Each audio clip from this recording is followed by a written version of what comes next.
Assalamualaikum warahmatullahi wabarakatuh. Di sini kami berdua akan melakukan presentasi untuk laporan akhir final project di mata kuliah Kecerdasan Buatan Lanjut. Saya sendiri Gilang Ekayanda. Dan saya sendiri Adip Ramadan. Baiklah, saya akan menjelaskan terlebih dahulu tentang penelitian yang kami lakukan. Scroll bawah judul penelitian.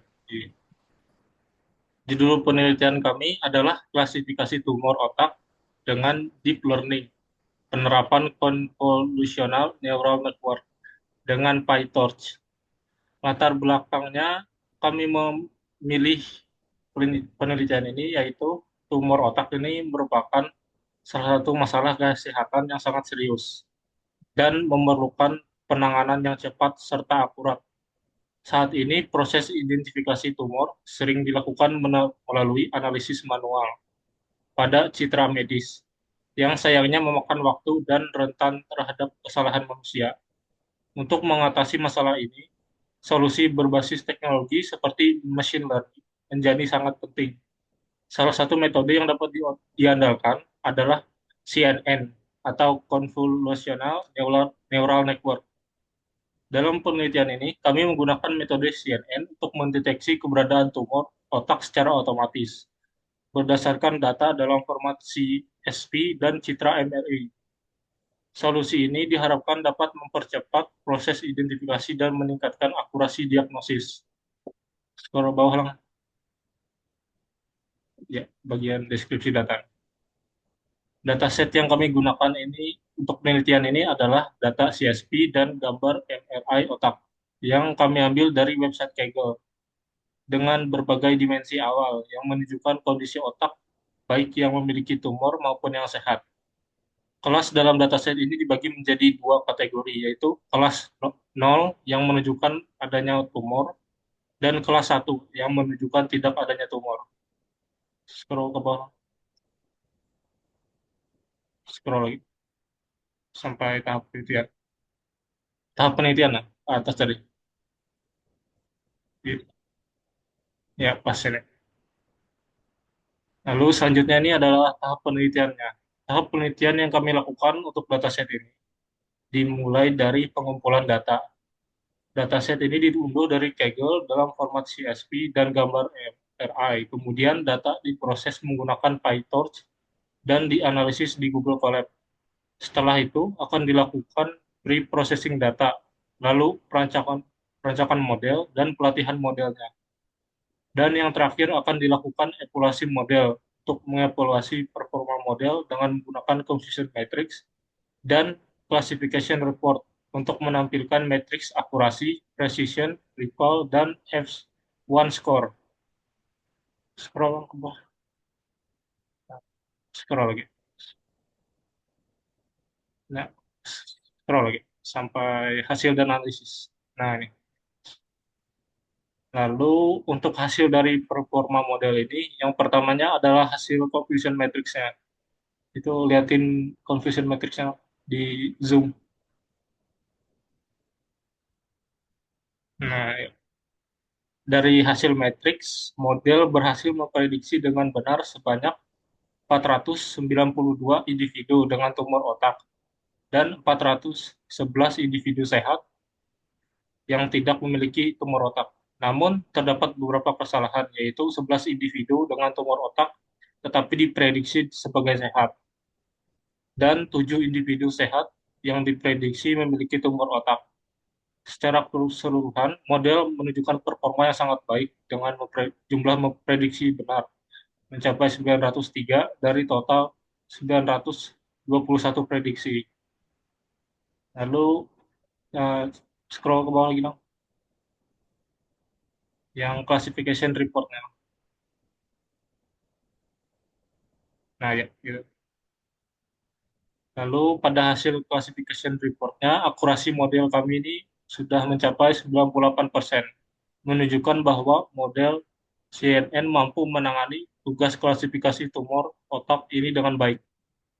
Selanjutnya ini adalah modelnya yang kami lakukan menggunakan Google Colab. Ke Google Colab nih, no?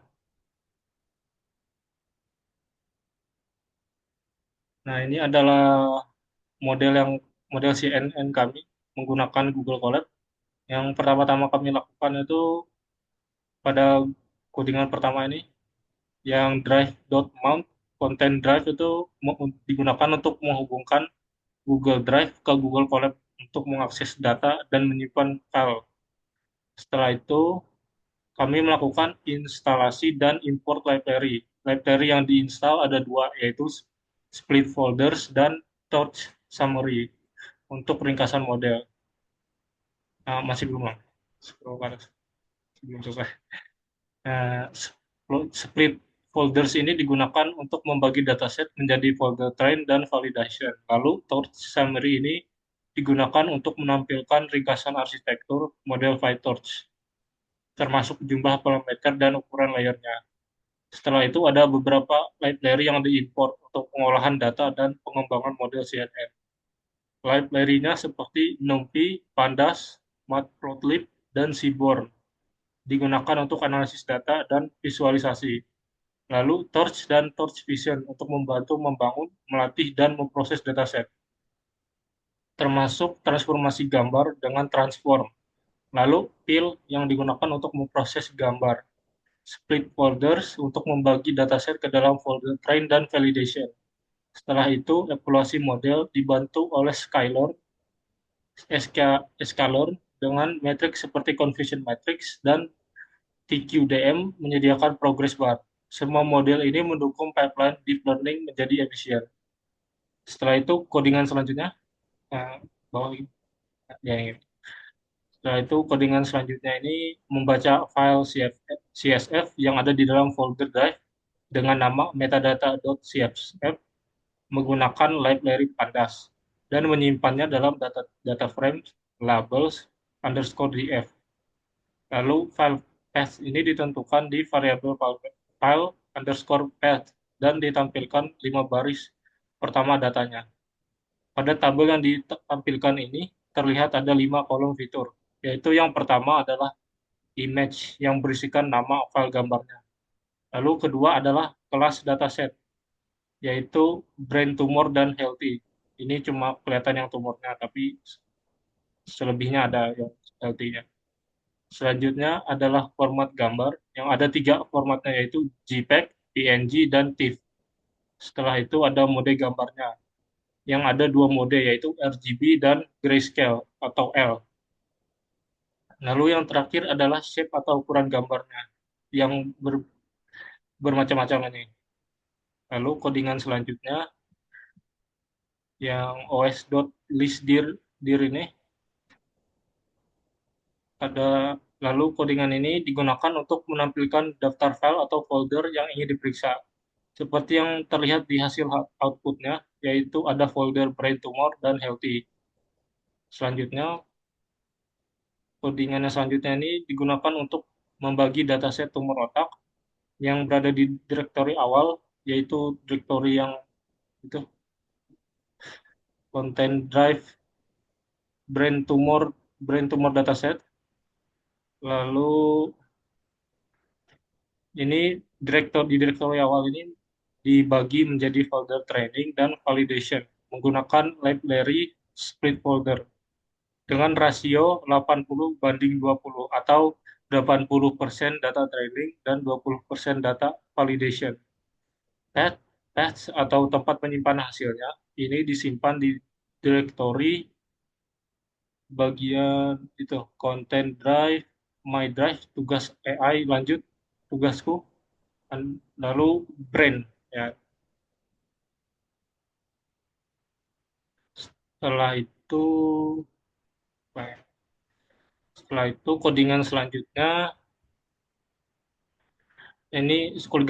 ini adalah tahapan pre-processingnya dengan menerapkan berbagai transformasi gambar pada dataset menggunakan PyTorch, seperti mengubah ukuran atau resize semua gambar menjadi 253 tinggi dan lebarnya. Lalu melakukan pembalikan horizontal dan vertikal dengan probabilitas 1,0 sehingga selalu terbalik hasilnya. Lalu dilakukan rotasi dengan sudut acak hingga 30 derajat. Lalu semua gambar yang telah ditransformasi tadi akan dikonversi ke tensor dan dinormalisasi menggunakan Mean dan standar deviasi. Selanjutnya, codingan selanjutnya. Nah, ya, ini. Lalu codingan bawahnya ini digunakan untuk membuktikan hasil proses transformasi dataset. Dataset diambil dari folder train menggunakan image folder. Dan untuk setiap transformasi, satu gambar acak dipilih, diterapkan transformasi, lalu divisualisasikan. Gambar asli ditampilkan di kolom pertama, sedangkan itu hasilnya output. Coba lihatin. Nah, ini gambar aslinya ditampilkan di kolom pertama atau yang bagian kiri, sedangkan hasil transformasi ditampilkan di kolom kedua yang bagian kanan. Lalu selanjutnya untuk codingan codingan yang ini digunakan untuk memuat dataset training dan validasi dari folder train dan file menggunakan library image folder dengan menerapkan transformasi yang telah dilakukan sebelumnya melalui parameter transform. Properti yang paling bawah tuh file underscore set dot transform itu digunakan untuk memverifikasi transformasi yang diterapkan pada dataset. Lanjutnya, codingan selanjutnya. Nah, selanjutnya, codingan ini digunakan untuk menampilkan gambar dari dataset pelatihan dengan label brain tumor dan healthy berdasarkan CLA underscore label yang membuat angka 0 menjadi eh yang membuat angka 0 ke brain tumor dan 1 ke healthy.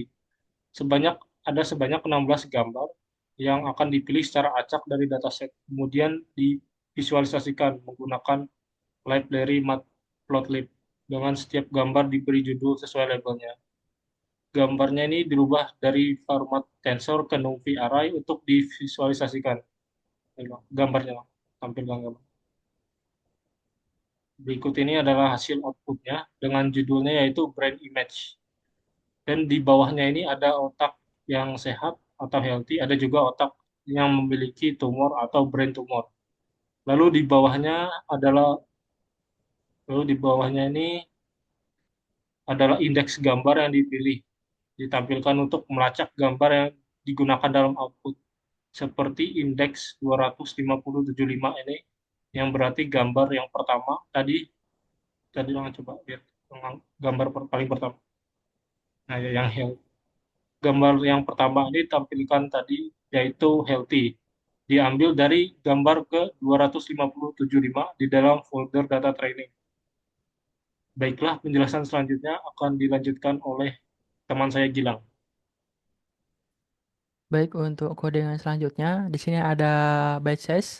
Ini digunakan untuk pelatihan dan validasi agar model dapat mengelola data dalam jumlah kecil sekaligus. Jadi kita di sini memakai 64, tetapi terkadang juga ada yang pakai 32 dan 128. Kemarin kami telah mencoba angka 32 dan 128.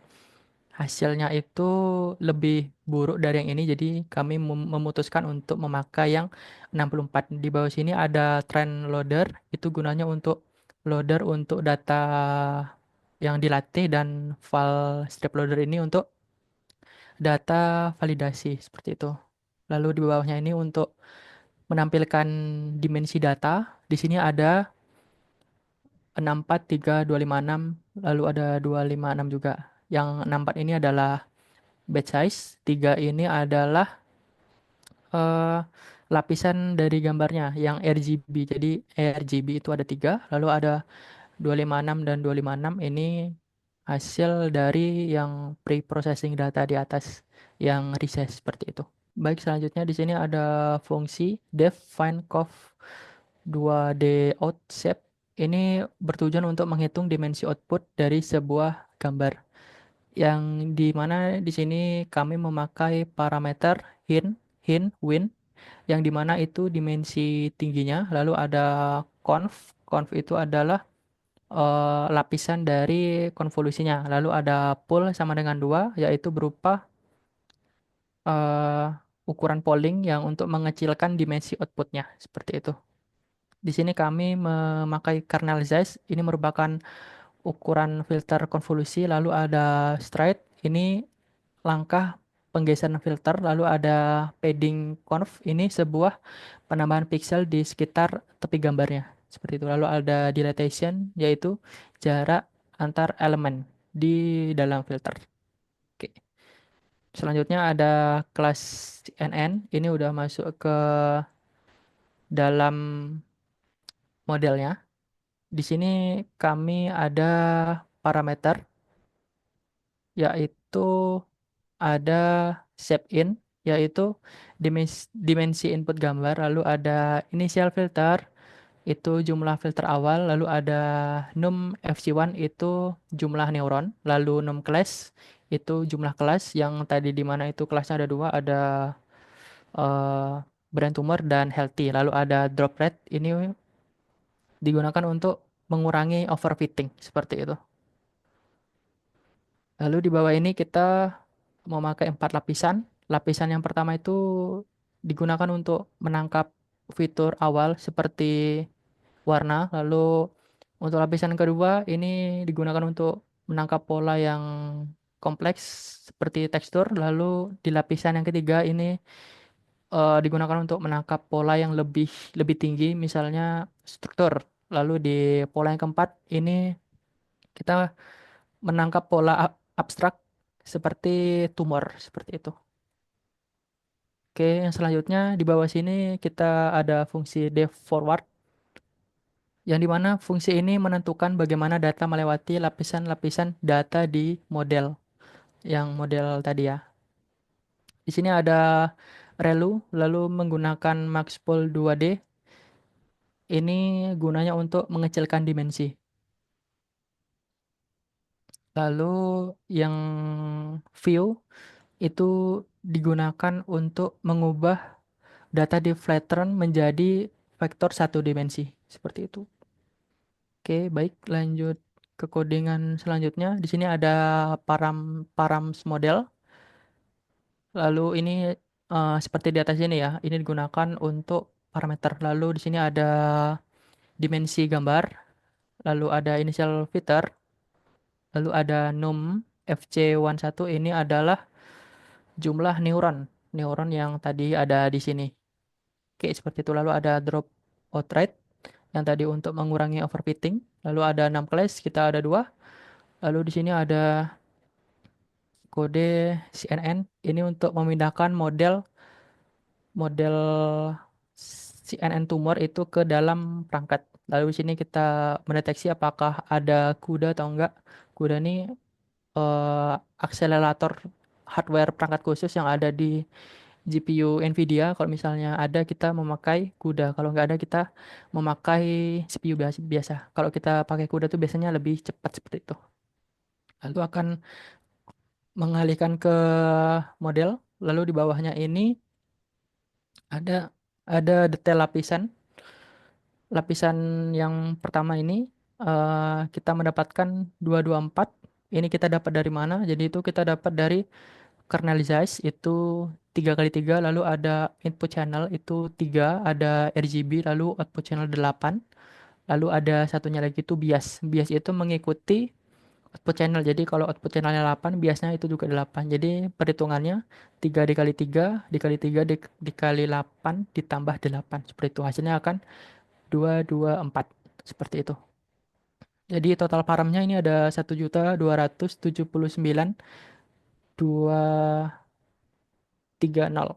Lalu ada trainable paramnya 1.279.230. Lalu non trainable paramnya itu 0. Oke. Selanjutnya ini ada loss function, ini digunakan untuk menghitung loss ya, selama menghitung loss gitu.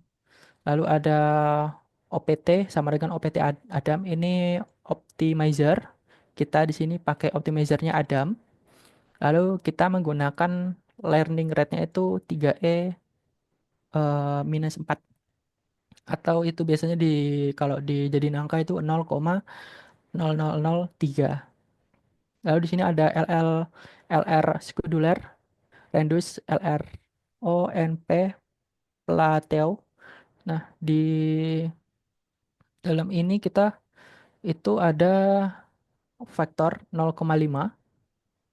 Jadi ini yang fungsi ini itu yang vektor ini misalnya kalau kita kondisi landing rate-nya ini nggak berubah setelah sekian sekian epoch itu masih nggak berubah, itu akan dikalikan seperti itu. Lalu ada pas Patience 20, ini jumlah landing rate misalnya kita setelah 20 epoch itu tidak membaik, nah itu baru akan eh, dikalikan 0,5 seperti itu. Lalu ada Firebase, ini hanya log log dari ini seperti itu. Selanjutnya selanjutnya ada dev get lr. Ini mengambil landing rate itu yang dari atas ini ya, dari variabel opt seperti itu.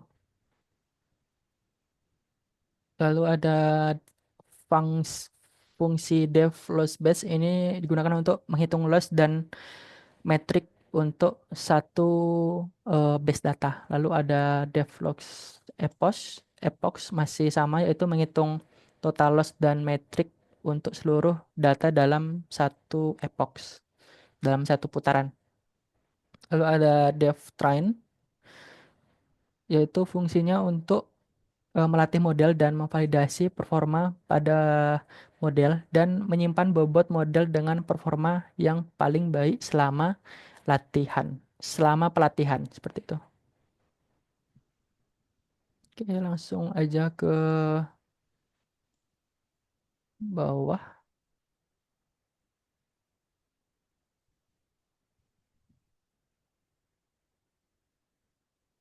Baik, selanjutnya di sini ada param train, yaitu berupa penjelasan fungsi pelatihan dari model ini yang ada parameternya. Jadi yang pertama kita ada train. Train itu ada, kita ngambil dua, dari train loader dan file loader, yaitu yang tadi di atas. Lalu epochnya kita memakai 60.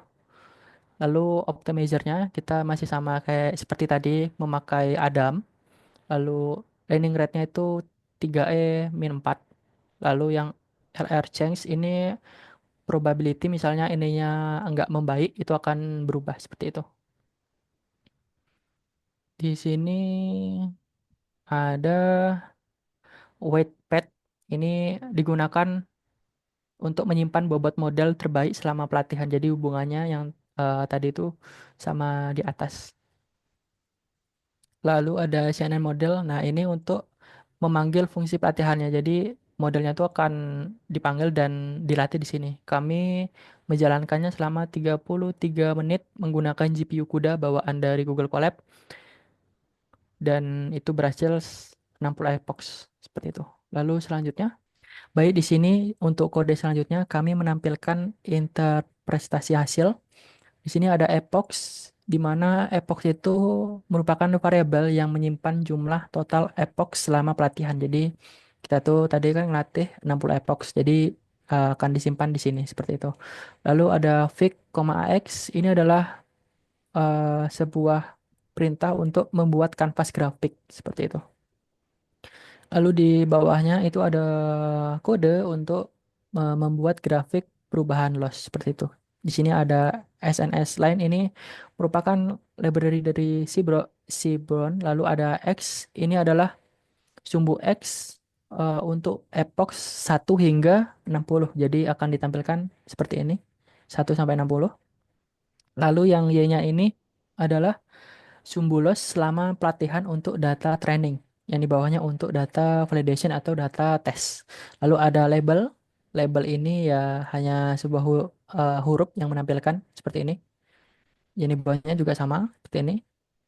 Jadi dari hasil ini kita mendapatkan bahwa model kita ini tidak overfitting seperti itu. Lalu selanjutnya kami ini menampilkan classification report yang dimana kita mendapatkan akurasi 98% seperti itu. Lalu langsung saja ke bawah. Di bawah sini kami menampilkan confusion metric yang dimana Orang yang aslinya terdeteksi tumor itu terdeteksi betulan tumor itu sebanyak 492, lalu orang yang sehat terdeteksi sehat itu sebanyak 411. Lalu ada kesalahan juga di sini ya. Ada orang yang aslinya itu kena tumor tapi diprediksi sehat itu sebanyak 11. Lalu ada orang yang aslinya sehat tapi dideteksi memiliki tumor itu ada 7. Oke, seperti itu. Oke, selanjutnya hasil modelnya akan disimpan dengan nama Brain Tumor Model menggunakan library dari PyTorch seperti itu. Baik, sekian presentasi dari kelompok kami. Saya tutup. Wassalamualaikum warahmatullahi wabarakatuh.